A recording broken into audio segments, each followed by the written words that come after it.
Hello friends, good morning. कैसे हैं आप सब लोग?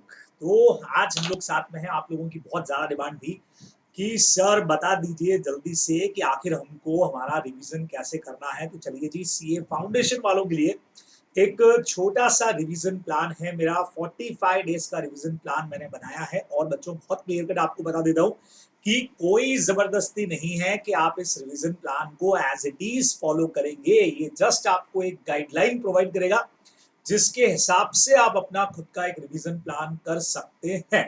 बराबर। तो फिर से डिस्क्लेमर कर देता हूं कि ये जस्ट एक गाइडलाइन है मेरी तरफ से कि आप इस तरह से अपना रिवीजन जो है वो प्लान फॉलो कर सकते हैं। अपना रिवीजन खुद का एक प्लान जो है बना सकते हैं। मैं सिर्फ आपको एक आउटलाइन बना करके यहाँ पे प्रोवाइड कर रहा हूं बिकॉज आप लोगों का बहुत ज्यादा डिमांड था। चलिए जी, तो फटाफट से हम लोग शुरू करते हैं बच्चों। 45 डेज का रिवीजन प्लान मैंने तैयार किया है जो स्टार्ट होने वाला है 25 सितंबर से। जी हाँ, यानी कि 25 सितंबर से मैं इसको स्टार्ट मान रहा हूं। तो बच्चों, दो रिवीजन के प्लान मैंने इसके अंदर किए हैं। फर्स्ट रिवीजन आप लोग देख रहे हो जो 25 सितंबर से स्टार्ट होकर के 19 अक्टूबर पे खत्म होगा।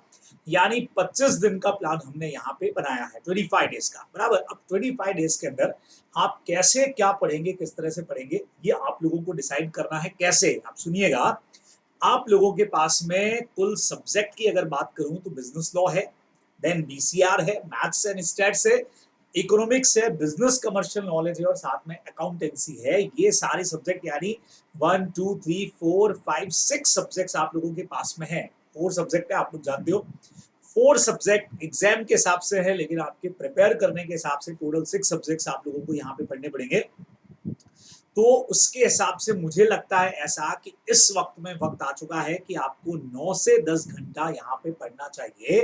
यानी 9 to 10 आवर्स बच्चों सीए करने जा रहे हो। हालांकि इंटर वालों को तो मैंने 11 से 12 घंटे पढ़ने को बोला, 11 to 12 आवर्स यहीं पे। बराबर। लेकिन आप लोग 9 to 10 आवर्स भी अगर पढ़ते हैं तो बहुत अच्छे से आप लोगों की तैयारी हो जाएगी। समझ रहे हैं? हाँ, अब अगर आपको लगता है कि सर नहीं, आपने 9 से 10 घंटा पढ़ने को बोला और हमारे पास में रात को आपने सोने के लिए 7 आवर्स का टाइम दिया है। सर हम लोग सिर्फ 6 घंटा ही सोते हैं और ये टाइमिंग हम 11 आवर्स करना चाह रहे हैं, तो बिल्कुल आप कर दीजिए, बिंदास कर दीजिए। मैंने आपको पहले ही कहा कि मैं सिर्फ एक गाइडलाइन प्रोवाइड कर रहा हूँ, आप अपने हिसाब से अपना टाइम टेबल सेट कर सकते हैं। बराबर से। तो स्टडी का टाइम बच्चों मैंने आप लोगों के लिए फर्स्ट रिवीजन का रखा है 9 to 10 आवर्स। ठीक है। तो पूरे दिन में मैं मानता हूं कि 10 घंटे आप लोग को पढ़ना चाहिए। अब उस पढ़ने में कैसे पढ़ना चाहिए बच्चों, ये आप लोग को डिसाइड करना है कि आपके लिए मॉर्निंग का टाइम ज्यादा सूटेबल है पढ़ने के लिए, किसी का नाइट का टाइम ज्यादा सूटेबल है। जैसा आपको ठीक लगे वैसा आप लोग कर सकते हैं। जैसे इस वक्त में बजे हैं रात के 1:36 हुए हैं जिस वक्त में मैं ये वीडियो आप लोगों के लिए बना रहा हूँ, क्योंकि मुझे लगता है कि इस टाइम पे मेरे लिए काम करना ज्यादा कंफर्टेबल है, तो मैं इस टाइम पे अपना काम कर लेता हूँ। बराबर से। आपको लगता है कि नहीं, मॉर्निंग जल्दी उठ करके हम पढ़ना चाह रहे हैं, आप जल्दी उठ करके पढ़िए, आप शाम को पढ़िए, दोपहर में पढ़िए, जैसा आपको ठीक लगता है बच्चों पढ़िए। लेकिन अपना टाइम 9 से 10 आवर आपको अपनी स्ट्रेंथ और वीकनेस के हिसाब से डिसाइड करना पड़ेगा कि कौन सा टाइमिंग आप लोग पढ़ना चाहते हैं, लेकिन इतना अपने को पढ़ना पड़ेगा। बराबर। देखिए, नींद लेना बहुत जरूरी है इस टाइम पे। स्लीपिंग टाइम प्रॉपर तरीके से होना चाहिए। तो ऐसा नहीं है कि बिल्कुल आपने स्किप कर दिया उसको। बराबर से। तो 6 to 7 आवर, 6 घंटा बहुत होता है वैसे। फिर भी मैंने 1 आवर ज्यादा आपको दिया है कि चलिए कोई बात नहीं, इतना पढ़ रहे हैं तो थोड़ा सा रिलैक्स भी करिए। 6 to 7 आवर्स आपको सोना चाहिए बच्चों। और रिमेनिंग 7 आवर्स में अपना सारा काम जो है वो आप लोग निपटा लीजिए। जो भी रिमेनिंग आपका बचता है वो सारा इनमें आपको कर लेना चाहिए। ब्रेकफास्ट है, लंच है, डिनर है, पावर नैप लीजिए, break during the study and others. बच्चों, हर 1 घंटा पढ़ने के बाद में आफ्टर 1 आवर यानी 60 मिनट्स के बाद में आपको 10 मिनट्स का एक ब्रेक जरूर लेना चाहिए। समझ रहे हैं आप लोग? बहुत सीधा सा हो गया। तो यहाँ पे आपका टाइमिंग अपने आप सेट हो जाएगा। ठीक है। कि आप यहाँ पे 7 की जगह 6 घंटा सोएंगे और बीच में आपके पावर नैपिंग का टाइम हो गया, या ये जो टाइम मैंने आपको अलग से दिया है। तो हर 60 मिनट पढ़ने के बाद में 10 मिनट का एक गैप लीजिए, ब्रेक लीजिए। बराबर। उस वक्त आप थोड़ा सा रिलैक्स लेना चाह रहे हैं, रिलैक्स लीजिए। एकदम कोई म्यूजिक वगैरह सुनना चाह रहे हैं, उसको सुनिए। जैसे रिलैक्स करना चाहे वैसे करिए। सर मोबाइल पे रिलैक्स कर ले तो देखिए, मोबाइल छोड़ने को तो नहीं कहूंगा मैं एकदम से, क्योंकि आप इतना हैबिचुअल हम लोग हो चुके हैं। लेकिन फिर भी अगर आपकी स्पिरिट है, अगर आप में मजबूती है, तो मोबाइल को लगभग लगभग सिर्फ पढ़ाई के लिए काम में आता है तो ओके। हमारे वीडियोस मैसेजेस जो आते हैं आप लोगों के पास में उसको देखने के लिए ओके। कई लोगों का वीडियो भी देखना बाकी है, वो देख रहे हैं अगर क्लासेस का तो ओके। अदरवाइज जहां तक हो सके उसको साइड में रखिए, बिकॉज होता क्या है बच्चों, ये 10 मिनट का जो गैप मैं आपको बोल रहा हूँ, इस 10 मिनट में आपको लगा कि चलो मोबाइल के ऊपर कुछ गेम खेल लिया जाए या कुछ ऐसे चैट कर ली जाए, या चलो और कुछ नहीं तो कोई यूट्यूब पे वीडियो ऐसा ही जो कॉमेडी वाला हो कुछ भी देख लिया जाए, कोई सीरीज आप लोग देख रहे हो वेब सीरीज ऐसा कुछ देख लिया जाए, तो बच्चों वो 10 मिनट कब आपके 1 आवर में कन्वर्ट होंगे ये आप लोगों को खुद को पता नहीं चलेगा। तो इस वक्त बच्चों कोई आकर के आपको मोटिवेट नहीं करेगा, यू नीड सेल्फ मोटिवेशन, आपको खुद को मजबूत बनना पड़ेगा यहाँ पे, ये आप लोग ध्यान में रखने वाले हैं। बराबर, ये सारी बात मैंने आप लोगों को बता दी। अब सर एक बड़ा सवाल है कि ये पूरा जो 9-10 घंटे आप पढ़ने को बोल रहे हो, ये हम एक ही सब्जेक्ट पढ़ें या डिफरेंट डिफरेंट सब्जेक्ट पढ़ें? बच्चों एक दिन में सारे सब्जेक्ट्स को कवर करिए इस रिवीजन के अंदर। बराबर, अब ये आपको डिसाइड करना है कि ये 25 डेज आप अपने कैसे बिताते हैं बच्चों। मेरा सजेशन ये रहेगा कि थ्योरी प्रैक्टिकल सब्जेक्ट को साथ में करिए। आप सोच रहे हो कि 4 घंटे 5 घंटे बैठ के लॉ कर लिया और देन उसके बाद इकोनॉमिक्स कर लिया तो सारा थ्योरी थ्योरी हो जाएगा। 2 आवर्स के शेड्यूल बनाइए कि हाँ 2 घंटा अकाउंटेंसी पढ़ लिया, 2 घंटा लॉ पढ़ लिया, 2 घंटा मैथमेटिक्स को दे दिया, 2 आवर्स आपने इकोनॉमिक्स को दे दिया। ऐसे ऐसे आप करेंगे तो बहुत अच्छे से आप लोगों की तैयारी हो जाएगी। तो प्रैक्टिकल थ्योरी का कॉम्बिनेशन साथ में बना करके रखिए। बराबर, सर कहाँ से पढ़ना है बच्चों? रिवीजन फ्रॉम मटेरियल, अभी जो आपने पहले रेफर किया, ये वक्त किसी भी नए मटेरियल को तैयार करने का नहीं है। ये बुक भी है, वो बुक भी है, यहाँ से भी ले लो, गूगल से भी उठा लो, उधर से भी उठा लो। बच्चों नहीं, जो पहले आपने पढ़ा उसी को पढ़िए। सॉल्व 1 और 2 question of each subject in written daily. बच्चों प्रैक्टिस, सिर्फ पढ़ना पढ़ना पढ़ना से कुछ नहीं होगा, है ना। सर अकाउंट्स के क्वेश्चन तो करते हैं, मैथ्स के करते हैं, थ्योरी सब्जेक्ट इवन इकोनॉमिक्स का हो, चाहे बीसीआर का हो, चाहे बीसीके का हो, लॉ का हो, 1 और 2 क्वेश्चंस डेली आप लोगों को रिवाइज करते वक्त में रिटर्न प्रैक्टिस के अंदर डालना है बच्चों। एक सब्जेक्ट खत्म किया, सेकेंड सब्जेक्ट चालू करने से पहले उसका कोई भी 1 या 2 क्वेश्चन रिटर्न के अंदर सॉल्व करके आप लोग देखिए, जिसका नहीं कर रहे हो। बराबर ना, प्रैक्टिकल सब्जेक्ट कर रहे हो बहुत अच्छी बात है और करिए, नहीं तो थ्योरी का भी आपको 1 और 2 क्वेश्चन तो लिखना ही लिखना है। तो 25 डेज में बच्चों ये काम हम लोगों को कर लेना है। बराबर, तो पहला शेड्यूल 25 सितंबर से 19 अक्टूबर का आया। सेकेंड रिवीजन जो आपका होगा बच्चों वो लिया है मैंने 20 डेज का, क्योंकि 35 डेज का मैंने टाइम बनाया है, जो 20 अक्टूबर से आपका स्टार्ट हो जाएगा और जो जाके खत्म होगा 8 नवंबर को, यानी आपके एग्जाम के एक दिन पहले। बराबर, अब यहाँ स्टडी टाइम मैंने बढ़ा दिया है बच्चों, देख लीजिए, स्लीपिंग टाइम में चेंज नहीं किया है, हालांकि रिमेनिंग टाइमिंग में मैंने यहाँ चेंज कर दिया है बच्चों। अब आपको लगता है कि हमको ऊपर नीचे करना है सर, स्लीपिंग का टाइम बढ़ाना है, ये वाला टाइम इंक्रीज डिक्रीज करना है स्लीपिंग का, और ये रिमेनिंग वाला टाइमिंग 1 आवर बढ़ाना है, यू हैव चॉइस, अब अपने हिसाब से कर सकते हैं। इन 5 घंटों में फिर से वही ब्रेकफास्ट लंच डिनर, आपका पावर नैप बच्चों, जो मैंने बोला 10 मिनट का जो गैप लीजिए, बीच में 10 मिनट एकदम आराम से कुर्सी पे सर टिका करके सो जाइए, रिलैक्स करिए एकदम से। सोने का मतलब ये नहीं कि सो ही जाइए, बराबर से बहुत सीधा सीधा सा है, break during study and others. बराबर, उन सबके लिए मैंने जो टाइमिंग आपको दिया है कि जो जो ब्रेक आप लोग लेने वाले हैं। अब सिर यहाँ रिवीजन कैसे करना है बच्चों, ये जो आपका, अब हालांकि आप हो सकता है ये चीजें पहले ही चालू कर चुके हैं, लेकिन ये रिवीजन है रिवीजन टेस्ट पेपर का बच्चों। 2018 से नया फाउंडेशन का कोर्स आ चुका था, तो 18 की 2 आरटीपीज आपके पास में पड़ी हुई है, 19 की 2 आरटीपीज आपके पास में है। बराबर, 20 में कोई एग्जाम नहीं हुआ तो दो आरटीपीज आपके पास में है। उसके अलावा इन अटेम्प्ट्स के पेपर्स आपके पास है बच्चों। 2018 के अंदर 2 आई, यहाँ पे भी 2 आई, 4 ये हो गई, 4 आपके पास क्वेश्चन पेपर्स हो गए। एमटीबी हो सकता है लेटेस्ट वाली हो आपके पास में, अभी पुरानी शायद नेट पे ना मिले या कोई सोर्स से आपको मिलता है, तो ये सब इस वक्त में करने का वक्त है ना। और बच्चों इस टाइमिंग के अंदर सेकंड रिवीजन में एटलीस्ट 2 कंप्लीट पेपर तो आपको सॉल्व करने ही हैं। समझ रहे हैं बात को, 2 कंप्लीट पेपर्स बच्चों आपको सॉल्व करने हैं, बहुत जरूरी है। हाँ, हम कहेंगे सर अपने तो सेंटर पे भी एग्जाम्स हो रहे हैं सर, तो हम उसके हिसाब से तैयारी करेंगे। बिल्कुल बच्चों, मैं जस्ट आपको एक बेस यहाँ पे दे रहा हूँ। आप सेंटर पे अगर एग्जाम्स हो रहे हैं लगातार, आपके 4-4 5-5 दिन के गैप से, तो आप उसके हिसाब से अपनी तैयारी को कर सकते हैं। बिल्कुल उसी तरह से तैयारी को करिए। मैं जस्ट आपको एक बेस बता रहा हूँ फिर से कि हाँ भाई किस तरह से हमको अब तैयारी करनी चाहिए, है ना। तो आरटीपी से रिवीजन लगाइए, एमटीपी से रिवीजन लगाइए, मॉक टेस्ट पेपर जिसको बोलते हैं, प्रीवियस पेपर्स को करिए बच्चों। और एटलीस्ट 2 पेपर तो हर सब्जेक्ट के आप लोगों को, आप कोई बात नहीं 2018 का पेपर उठा के बैठ जाओ, ले लो सामने लॉ, और जैसे मान लो एग्जांपल दूं बीसीआर का साथ में आ रहा है 3 आवर्स, आप लोग बैठो आराम से पेपर को करके देखो, 2018 का एक ले लिया, 2019 का एक ले लिया आपने, ताकि आप लोग टाइम मैनेजमेंट के अंदर उस पेपर को पूरा ड्राफ्ट कर पाओ बच्चों, ये जरूर यहाँ पे कर लेना चाहिए, बराबर।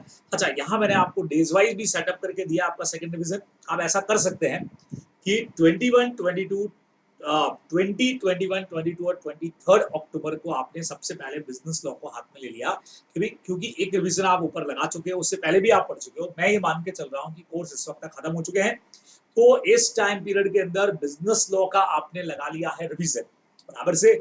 फिर उसके बाद बच्चों मुझे लगता है कि बीसीआर जो है वो 2 दिन में खत्म हो जाएगा, 24, 25 इनफ है। आपको लगता है नहीं सर इसमें भी एक दिन देना है, तो लॉ का एक दिन इधर शिफ्ट करिएगा, लॉ का आधा दिन इधर शिफ्ट करिएगा, जैसा आपको ठीक लगता है। मुझे ऐसा लगता है कि भी 2 दिन में हो जाएगा।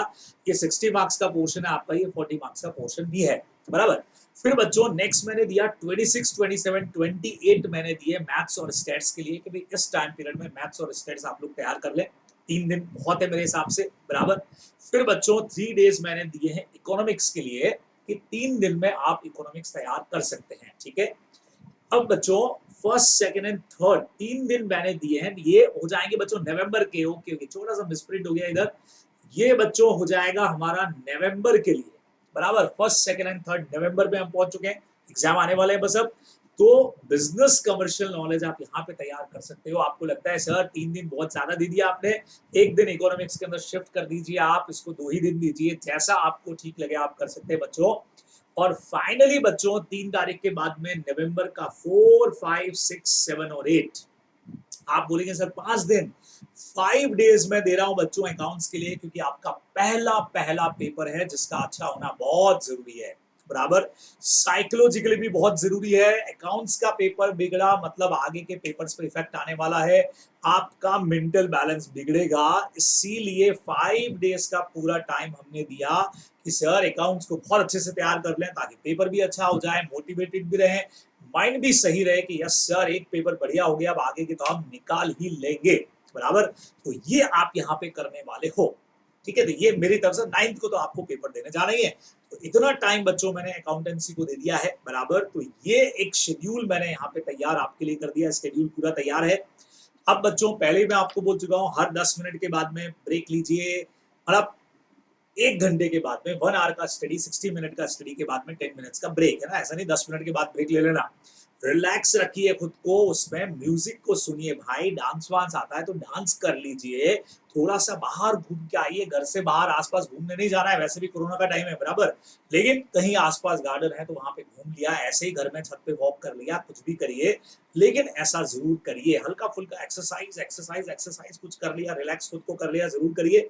सोशल मीडिया प्लेटफॉर्म में पहले ही बोल चुका हूं बच्चों, इंस्टा पे चले गए, व्हाट्सएप पे चले गए, तो भाई साहब ये 10 मिनट का ब्रेक कब 1 और 2 आवर में कन्वर्ट होगा कोई नहीं रोक पाएगा। फिर आपको गिल्टी फील होगा कि अरे यार टाइम खराब कर दिया। इससे बेटर है कि दूर रखिए, खाइए पीजिए, मस्त रहिए, मस्ती के साथ पढ़ाई करिए, खाने पे पूरा ध्यान देना बच्चों। बिल्कुल भी ऐसा नहीं होना चाहिए कि खाना पीना छोड़ दिया आप पढ़ाई वढ़ाई कर रहे हैं। कई लोग हम में से ऐसे होंगे ना, आप सोच रहे हो अरे सर हम ऐसा थोड़ी करते हैं, पर कई लोग ऐसे होंगे बच्चों, तो ऐसा मत करना। प्रैक्टिकल थ्योरी दोनों सब्जेक्ट आपको लेने हैं। फर्स्ट वाले में जो पहला वाला रिवीजन है, सेकंड में तो मैंने टाइम फिक्स किया है। न्यू मटेरियल बच्चों अवॉइड करिए, ऐसे टाइम के अंदर कोई भी नया स्टडी मैट से पढ़ना, नया मटेरियल पढ़ना बेकार हो जाएगा। पूरे एफर्ट्स लगाइए, पैनिक नहीं होना है आपको, बिल्कुल भी घबराना नहीं है। कोई इतना बड़ा कोई ऐसा कुछ नहीं है, बहुत सिंपल सा पेपर है हमारा, बहुत आराम से आप लोग कर लेंगे। लेकिन अगर ढंग से पढ़ते हैं तो CA is not hard but you have to study hard, बराबर। सीए मुश्किल नहीं है, बस आपको पढ़ना बहुत पड़ता है इसके अंदर, और कुछ भी नहीं है, सिंपल सी हमारी बात है बच्चों। यहाँ आपके लिए मैंने वेटेज भी दे दिया है, ठीक है कि भाई स्टडी वेट के हिसाब से सर वेटेज बताओ हमको पेपर का कितना है कैसा है। बच्चों इंडियन कॉन्ट्रैक्ट एक्ट 15 से 21 मार्क्स का है आपका, 12 से 15 मार्क्स सेल्स और गुड्स एक्ट आएगा, पार्टनरशिप 12 to 15 मार्क्स का, एलएलपी 3 to 6, इसको लेके सब घबराते हैं सर एलएलपी है तो इतना बड़ा और खाली 3 से 6 नंबर का है। बच्चों पहले एलएलपी के सिर्फ 3 पेपर सी कोर्स में थे, अब पूरा एक्ट कोर्स में डाल दिया, लेकिन मार्किंग अभी भी वो की वो रखी है, बराबर।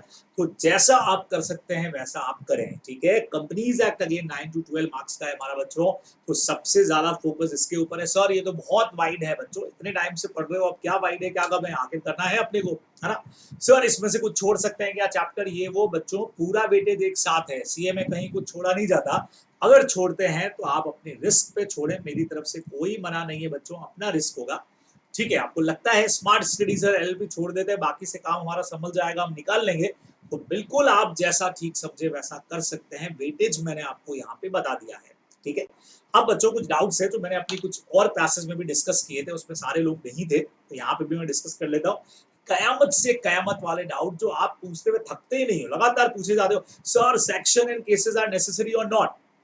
It may kindly be noted that section and case laws are given for knowledge and mainly include such habit। हम सिर्फ ये चाहते हैं कि इनकलकेट एक हैबिट हो जाए, आपका एक आदत बन जाए, क्योंकि आगे इंटर फाइनल में जाओगे तो सेक्शन केस लॉज ये सारे के सारे तो वो आप लिख लें, लेकिन स्कोर पे इसका फर्क नहीं पड़ने वाला है। लेकिन कॉपी चैकर की मेंटलिटी इफेक्ट कई बार सेक्शन से हो सकती है, बराबर, मे बी, अदरवाइज नहीं है। लेकिन रॉन्ग सेक्शन लिख दिया तो मारे जाओगे, बिल्कुल मत लिखना। Can we use chart for, sir हम लोग प्रिपरेशन करेंगे, चार्ट बना रहे थे तो वहां पे भी चार्ट बना दे क्या? बिल्कुल बना सकते हो, लेकिन डिटेल आंसर सब्स्टिट्यूट नहीं होंगे बच्चों, खाली चार्ट बनाने के नंबर नहीं मिलेंगे, चार्ट के साथ एक्सप्लेनेशन तो देना पड़ेगा, तो देखना टाइम वेस्ट ना हो।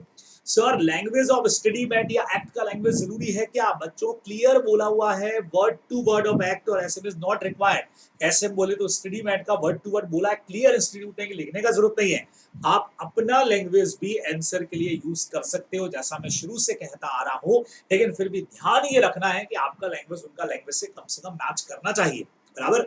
सर कौन सा क्वेश्चन पहले करना चाहिए? अरे बचपन से एक ही सवाल क्या पूछ रहे हो, कौन सा क्वेश्चन पहले करना चाहिए? जो पहले आता है वो करो ना, सबको बताइए तो कि जो पहले आता हो उसको पहले करिए भाई, उसमें कोई पूछने की बात ही नहीं है। लेकिन हर क्वेश्चन के सारे पार्ट साथ में करिए, जैसा अभी भी आप लोगों ने टेस्ट दिए तब देखा होगा कि जो भी क्वेश्चन अगर फर्स्ट कर रहे हो तो उसका फर्स्ट का ए बी सी सारे साथ में करिए, बराबर। ऐसा नहीं कि फर्स्ट का ए कर दिया आपने, फिर आपने फोर्थ का ए कर लिया, फिर वापस आपने थर्ड का बी कर लिया, फिर वापस आप फर्स्ट के बी पे आ गए, तो ऐसे नहीं करना, मार्क्स उड़ेंगे, बराबर। बहुत सिंपल चीजें, बहुत शॉर्ट टाइम पे आपको सारी चीजें बता रहा हूं बच्चों। अब बात इस दंगल में काबिल बनने की, बच्चों कैसे केस स्टडी और प्रैक्टिकल क्वेश्चंस होते हैं आप लोगों ने खूब प्रैक्टिस किया है, आप जानते हैं। अकॉर्डिंग प्रोविजन से हम लोग चालू करते हैं, according provisions of Indian contract. अच्छा एक बड़ा डाउट ये भी आया कि सर कई सारे प्रोविजन इंडियन कॉन्ट्रैक्ट और सेल्स ऑफ गुड्स एक्ट में एक जैसे दिखते हैं, तो सर डैमेजेस वाला पॉइंट है या कोई ब्रीच ऑफ कॉन्ट्रैक्ट का है, तो सर कैसे पता लगेगा सेल्स ऑफ गुड्स एक्ट का है, कैसे पता लगेगा कंपनीज एक्ट का है, सॉरी कॉन्ट्रैक्ट एक्ट का है? बच्चों पुराने पेपर्स उठा के देखिए, हर एक क्वेश्चन के साथ में मेंशन होता है give your answer according Indian contract act 1872 और give your answer according sales of goods act 1932, sorry 1930। तो यहाँ पे कहने का मतलब आपको सब कुछ वहां दे रखा होगा, उसके हिसाब से आंसर को ड्राफ्ट करोगे, बराबर। तो टेंशन नहीं लेना है। फिर बच्चों हमेशा की तरह प्रोविजन लिखना है आपको, जो भी सेक्शन का है, केस का नाम याद हो तो बढ़िया, सेक्शन याद हो तो ठीक, नहीं तो ओके, बगैर सेक्शन भी प्रोविजन तो लिखना है, उसके बिना नंबर नहीं। छोटा सा डिस्क्रिप्शन क्वेश्चन का दे दीजिए और फाइनली कंक्लूजन आप लोगों को लिख देना है। बच्चों प्रैक्टिकल केस स्टडी ऐसे लिखी जाएगी। सर थ्योरी आ गया तो क्या करेंगे? बच्चों यही वाला पॉइंट तो थ्योरी का है, सिर्फ ये 2 पॉइंट थ्योरी के अंदर क्वेश्चन में गायब हो जाएंगे, है ना। और रिमेनिंग आपका प्रोविजन वाला पार्ट, इंट्रोडक्टरी वाला पार्ट, बच्चों कोई भी थ्योरी क्वेश्चन भी आता है कि explain offer and types of offer, तो आपका theory part as it is वहां पे आ जाएगा, है ना। चलिए जी, अब छोटी सी खास बात, sir how to learn whole course, मैंने पूछा आपसे, आपने कहा सर गॉडजिला है, आई थी ना गॉडजिला वाली, बहुत बड़ा होता है वो, हमसे ना हो पाएगा, कुछ स्किप कर दे क्या? बहुत फोन आ रहे हैं अभी, सर ये स्किप कर दें, सर वो स्किप कर दें, सर ऐसा स्किप कर दें। बच्चों करना तो पड़ेगा, 60 मार्क्स अगर लाने हैं तो हम लोग स्केप नहीं कर सकते बच्चों, कोई चीज एस्केप नहीं होगी। हाँ कुछ मार्किंग के हिसाब से रिस्क लेना हो तो लीजिए, लेकिन एस्केप कुछ भी नहीं होगा बच्चों, ये आप लोगों को ध्यान में रखना चाहिए, बराबर से। तो बहुत शॉर्ट टाइम के अंदर, कितना टाइम हुआ अभी देख लेते हैं भाई फटाफट से, बस 10-12-15 मिनट मेरे ख्याल से हुए होंगे। इसमें आपको मैंने सारी चीजें बता दी हैं कि कैसे प्लान करोगे, क्या पढ़ोगे, बस अच्छे से पढ़ते जाइए, बढ़िया तैयारी करिए, सब कुछ आपसे हो जाएगा, बस ये ध्यान रखिए, बराबर से। कीप काम गिव एग्जाम, बराबर। तो बिल्कुल तैयारी के साथ में, ओके बच्चों, टाटा बाय बाय। बिल्कुल बस सब इस वीडियो को यहाँ पे मैं खत्म करने जा रहा हूँ, अच्छे से तैयारी करिए। और भी कोई डाउट आता है, कुछ क्वारीज आती है, तो आप बिल्कुल बिंदास पूछ सकते हैं मुझसे, मैसेज कर सकते हैं मुझे। ओके बच्चे लोगों, बाय बाय। फिर मुलाकात होगी अगली वीडियो में। आरटीपी का सेकंड पार्ट अभी मुझे लाना बाकी है, तब हम लोग करेंगे मुलाकात। तब तक के लिए बाय बाय।